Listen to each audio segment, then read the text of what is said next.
You see this guy? That's me. This is my first time using a small electric paint sprayer. I'm giving it a workout as I'm about to paint this 60-foot long fence. Will it work? Will it die out right in the middle? Will it clog? Will it apply this thick, bare stain right out of the can without having to thin it out? Is it a mess to use? Is it a mess to clean up? Is it easy to use? Is it difficult? If something's hard to do, then it's not worth doing. All this and more today on Alley Picked.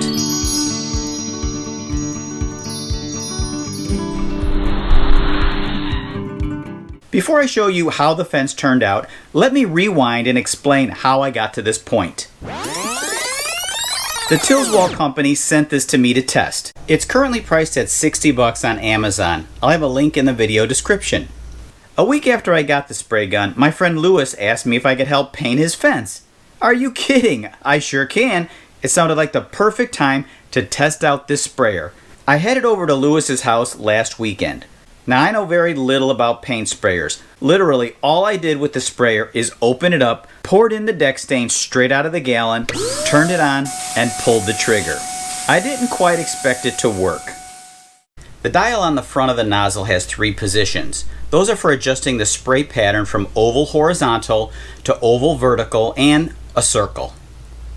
There's also an adjustment dial here to allow more or less paint through the nozzle.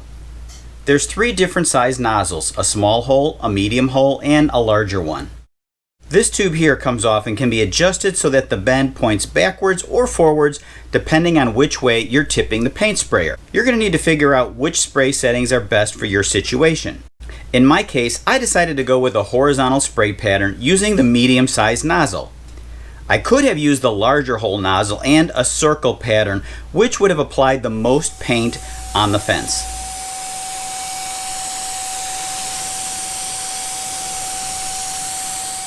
It's been 1 hour and I've painted this fence almost from end to end, 1 coat. I'm probably gonna go back and give it another coat. I suppose if you put it on heavy, you might not have to do 2 coats. And if it wasn't for the accident where the wind blew my cardboard, which knocked my paint over, I probably would have been even further along.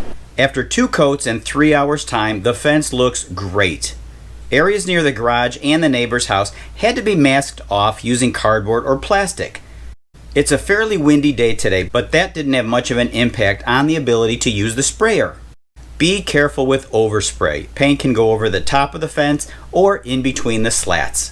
The difference between using a brush and a spray gun is that the brush has the ability to fill in the small splits in the wood with paint. I do think that a brush is going to give you a little bit of an edge when it comes to a more thorough coverage. One solution for this is to apply the paint heavier using the nozzle and then have a second person follow you with a brush.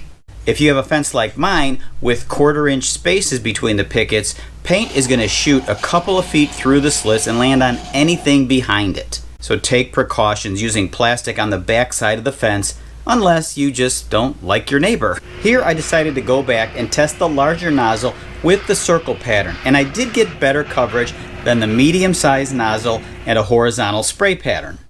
A quick mention about using the sprayer on furniture. Does it work?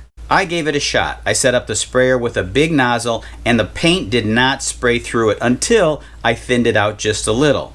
The sprayer does come with this gadget that you can test whether or not you need to thin out the paint. I sprayed this rocking chair and was very pleased with the results.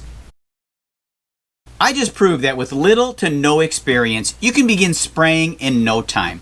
I didn't test any oil-based products on this. I figured they would work, but I just wanted to avoid that kind of a cleanup. But I really did like this sprayer, and I know there's lots of different sprayers out on the market, but if you want to try this one, I'll have a link in the video description.